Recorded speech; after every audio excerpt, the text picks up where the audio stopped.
మంచి రిచ్ ఏరియాలో మనం ఒక స్థలం కొన్నామే అనుకోండి. దాన్ని రక్షించుకునేందుకు ఏం చేస్తాం? చుట్టూ కంచెని ఏర్పాటు చేస్తాం. ఆ తర్వాత కాపలాగా సెక్యూరిటీని నియమిస్తాం.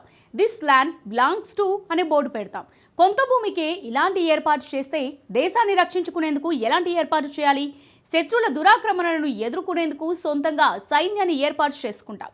పొరుగున ఉండే శత్రువులకు దీటుగా అత్యాధునిక ఆయుధాలను సమకూర్చుకుంటాం. శత్రువులను ఎదుర్కొనేందుకు భారత్ అదే పని చేస్తోంది. కానీ కొన్ని సంపన్న దేశాలు మాత్రం అందుకు విరుద్ధంగా తమ భద్రతను అవుట్సోర్సింగ్కు అప్పగించాయి. ఇప్పుడు ఆ అవుట్సోర్సింగే సంపన్న దేశాల పాలిట శాపంగా మారుతోంది. వారి ఆయువు పట్టుపై దెబ్బ కొడుతుంది. ఇంతకు ఆ సంపన్న దేశాలేవి? తమ రక్షణకు అవుట్సోర్సింగ్కు అప్పగించింది ఎవరికి? వారిని బెదిరిస్తున్న దేశమేది? Watch the story. యూరోప్ ప్రాణాలు ట్రంప్ గుప్పెట్లో ఉన్నాయా? యూరోప్ దేశాలకు ట్రంప్ ముప్పు తప్పదా? యూరోప్కు సొంత సైన్యం ఏర్పాటు సాధ్యమా? మనం చాలా కథలు చదివే ఉంటాం, లేదంటే వినే ఉంటాం. రాక్షసుడి ప్రాణాలు ఎక్కడో దాచి ఉంచిన చిలుకలు ఉన్నట్టు. ఆ రాక్షసుడి పరిస్థితే నాగరికులమని, సంపన్నులమని విరవిగే యూరోపియన్ల ప్రాణాలు కూడా అమెరికా అనే చిలుకలో ఉన్నాయి. సాధారణంగా రాక్షసుడి ప్రాణం తీయాలంటే చిలుకను చంపేయాలి. కానీ యూరోప్ విషయంలో మాత్రం ఆ చిలుకే భయపెడుతోంది. యూరోప్ రక్షణను అగ్రదేశం అమెరికాకు అప్పగించింది. యూరోపియన్ దేశాలని తమ రక్షణ కోసం అమెరికాపై ఆధారపడ్డాయి. నార్త్ అట్లాంటిక్ ట్రీటీ నాటో పేరుతో కూటమిని ఏర్పాటు చేసుకున్నాయి. ఆయా దేశాల భద్రతను అమెరికా ఆధ్వర్యంలోనే నాటో సైన్యమే పర్యవేక్షిస్తుంది. ఇప్పుడు యూరోపియన్ దేశాల పాలిట అమెరికానే యమపాస్యంలా మారుతోంది. ఎవరు అమెరికా అధ్యక్షుడైనా సహజంగా యూరోప్తో సన్నిహితంగా ఉంటారు. వారికి పెద్ద ఎత్తున ఆయుధాలు విక్రయిస్తారు. ఇది చాలనుకుని అమెరికా అధ్యక్షులు భావించేవారు. కానీ ఇప్పుడు ఈ ధోరణిలో మార్పు వచ్చింది. ఎందుకంటే అమెరికా అధ్యక్షుడిగా డొనాల్డ్ ట్రంప్ వచ్చాడు. డొనాల్డ్ ట్రంప్ పక్క బిజినెస్ మ్యాన్. ట్రంప్ నుంచి ఎవరైనా ఏదైనా ఆశిస్తే దానికి బదులుగా అతడికి కూడా ఏదో ఒకటి ఇవ్వాల్సి ఉంటుంది. అది రక్షణైనా, వ్యాపారమైనా, దేనికైనా బదులు ట్రంప్ కోరుకుంటాడు. నాటో కూటమిపైనే ఆధారపడిన యూరోపియన్ దేశాల భద్రత విషయంలోనూ ట్రంప్ ఇప్పుడు ఇదే పాలసీని అమలు చేస్తున్నాడు.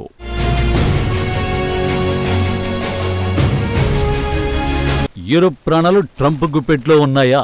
యూరోప్ దేశాలకు ట్రంప్ ముప్పు తప్పదా? యూరోప్కు సొంత సైన్యం ఏర్పాటు సాధ్యమా? మనం చాలా కథలు చదివే ఉంటాం, లేదంటే వినే ఉంటాం. రాక్షసుడి ప్రాణాలు ఎక్కడో దాచి ఉంచిన చిలుకలు ఉన్నట్టు. ఆ రాక్షసుడి పరిస్థితే నాగరికులమని, సంపన్నులమని విరవిగే యూరోపియన్ల ప్రాణాలు కూడా అమెరికా అనే చిలుకలో ఉన్నాయి. సాధారణంగా రాక్షసుడి ప్రాణం తీయాలంటే చిలుకను చంపేయాలి. కానీ యూరోప్ విషయంలో మాత్రం ఆ చిలుకే భయపెడుతోంది. యూరోప్ రక్షణను అగ్రదేశం అమెరికాకు అప్పగించింది. యూరోపియన్ దేశాలని తమ రక్షణ కోసం అమెరికాపై ఆధారపడ్డాయి.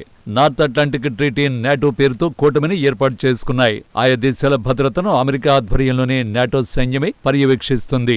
ఇప్పుడు యూరోపియన్ దేశాల పాలిట అమెరికానే యమపాస్యంలా మారుతోంది.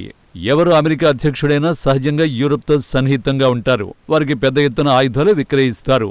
ఇది చాలనుకుని అమెరికా అధ్యక్షులు భావించేవారు. కానీ ఇప్పుడు ఈ ధోరణిలో మార్పు వచ్చింది. ఎందుకంటే అమెరికా అధ్యక్షుడిగా డొనాల్డ్ ట్రంప్ వచ్చాడు.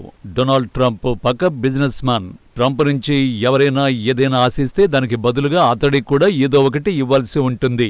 ఈ నేపథ్యంలోనే తాజాగా మ్యూనిక్లో జరిగిన భద్రతా సదస్సులో యూరోప్ను ఉక్రెయిన్ అధ్యక్షుడు జెలెన్స్కీ హెచ్చరించాడు.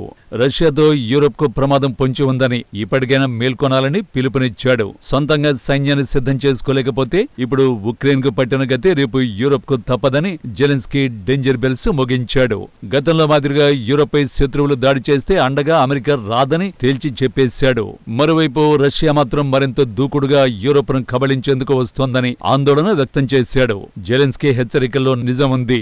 ఎందుకంటే ఒకసారి రష్యా ఈ సైన్య ఆయుధాలనే పరిశీలించండి. 2024 సెప్టెంబర్ నాటికి రష్యా కొత్తగా 15 లక్షల మంది యాక్టివ్ సైనికులను నియమించుకుంది. అంతకుముందు ఉన్న సైన్యంతో కలిపితే 23 లక్షలకు పైగా సైనికులు ఉన్నారు. కానీ 1991 సోవియట్ యూనియన్ రద్దు తర్వాత యూరోప్ దేశాలు తమ సైన్యాన్ని దాదాపు తగ్గించేశాయి. Germany, Italy, France, Spain, United Kingdom దేశాలు దాదాపు సగానికి పైగా సైన్యాన్ని తగ్గించుకున్నాయి. సైన్యాన్ని పెంచుకున్న దేశం ఏదైనా ఉంది అంటే అది ఒక పోలెండ్ మాత్రమే. ఉక్రెయిన్ తర్వాత రష్యా నుంచి ముప్పు ఎదుర్కొంటున్న యూరోప్ దేశాల్లో పోలెండ్ ముందు వరుసలో ఉంటుంది. అందుకే ఆ దేశం సైన్యాన్ని భారీగానే సమీకరించుకుంది. 2014లో పోలెండ్ సైనికుల సంఖ్య మొత్తం 99,000 మంది.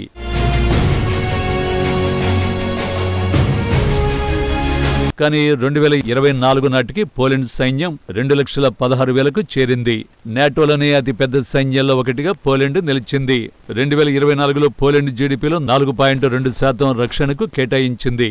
2025లో 4.7%కి పెంచింది. పోలాండ్ తర్వాత 2 లక్షల సైన్యంతో ఫ్రాన్స్ రెండో స్థానంలో నిలిచింది. ఆ తర్వాత వరుసగా Germany, Italy, UK, Spain, Greece, Romania, Netherland దేశాలు వరుసగా నిలుస్తాయి. నిజానికి ఈ దేశాలన్నీ సంపన్నమైనవి. కానీ చిన్న దేశమైన బంగ్లాదేశ్కు ఉన్నంత సైన్యం కూడా ఆయా దేశాలకు లేకపోవడం ఆశ్చర్యం వేస్తుంది. ఈ దేశాల మొత్తం సైన్యం కలిపినా రష్యాతో ఏమాత్రం పోటీ పడలేవు. రష్యా వద్ద 12,267 యుద్ధ ట్యాంకులుంటే యూరోప్ వద్ద కేవలం 4,278 మాత్రమే ఉన్నాయి. సాయుధ పోరాట వాహనాలు రష్యా వద్ద 24,000 ఉంటే యూరోప్ వద్ద 30,000 ఉన్నాయి. శతఘ్నులు రష్యా వద్ద 18,000 ఉంటే యూరోప్ వద్ద 6,000 ఉన్నాయి. స్వీయ చోదక శతఘ్నులు రష్యా వద్ద 6,000 ఉంటే యూరోప్ వద్ద 1,800 ఉన్నాయి. రాకెట్ లాంచర్లు రష్యా వద్ద 4,300 ఉంటే యూరోప్ వద్ద 700 ఉన్నాయి. రష్యా వద్ద 340 ఫైటర్ జెట్లు ఉంటే యూరోప్ వద్ద 416 ఉన్నాయి. ఒక ఎయిర్ ఫోర్స్, నేవీ విషయంలో మాత్రమే రష్యా కంటే యూరోప్లో ఎక్కువ. ఏ రకంగా చూసినా రష్యాతో యుద్ధమే వస్తే 27 దేశాలు కలిసినా ఎదుర్కొనడం అసాధ్యం. రష్యన్ దళాలు యుద్ధాల్లో పోరాడి ఆరితేరారు. కానీ యూరోప్ దళాల పరిస్థితి అందుకు విరుద్ధం. చాలా వరకు యుద్ధాలకు యూరోపియన్ దేశాలు దూరంగా ఉండిపోయాయి. 27 దేశాలకు చెందిన చాలా మంది సైనికులు నేరుగా యుద్ధంలో పాల్గొన్న అనుభవం కూడా లేదు. పూర్తిగా అమెరికా పైన యూరోప్ ఆధారపడి ఉంది. ఒకవేళ ట్రంప్ హ్యాండ్ ఇస్తే యూరోప్ తనను తాను కాపాడుకోవడం కూడా అసాధ్యం. వాస్తవానికి యుద్ధంలో ఉక్రెయిన్ ఓడిపోతే యూరోప్ లో అడుగుపెట్టడం పుతిన్ కు చాలా ఈజీ అవుతుంది. అందుకే యూరోపియన్ యూనియన్ తీవ్ర ఆందోళనకు గురైంది.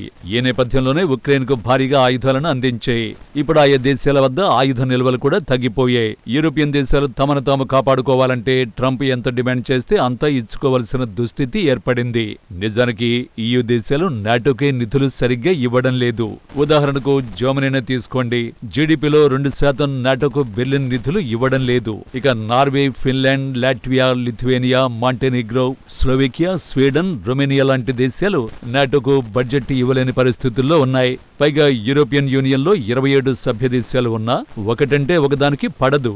సబ్సిడీలు, సాంకేతిక చట్టాలపై ఏకాభిప్రాయం ఉండదు. అమెరికా నీడన యూరోపియన్ దేశాలు 70 ఏళ్లుగా గడిపాయి. రక్షణ, విదేశాంగ విధానం, వ్యూహాలన్నింటికీ వాషింగ్టన్ పైనే ఆధారపడ్డాయి. అమెరికాను ఇప్పటికిప్పుడు యూరోపియన్ యూనియన్ వదిలేయలేని పరిస్థితి నెలకొన్నది. EU దేశాలు రక్షణకు బడ్జెట్ను కేటాయించను లేవు, అమెరికాతో సంబంధాలు తెంచుకోను లేవు. అమెరికా రక్షణ ఇవ్వకపోతే యూరోపియన్ దేశాల పరిస్థితి ఉక్రెయిన్ కంటే అధ్వానంగా మారే అవకాశం ఉంది. యుద్ధమే వస్తే పుతిన్ ఎదుట యూరోప్ దేశాలు మోకరిల్లాల్సిందే. ఇన్నాళ్లు భద్రతను EU నిర్లక్ష్యం చేసింది.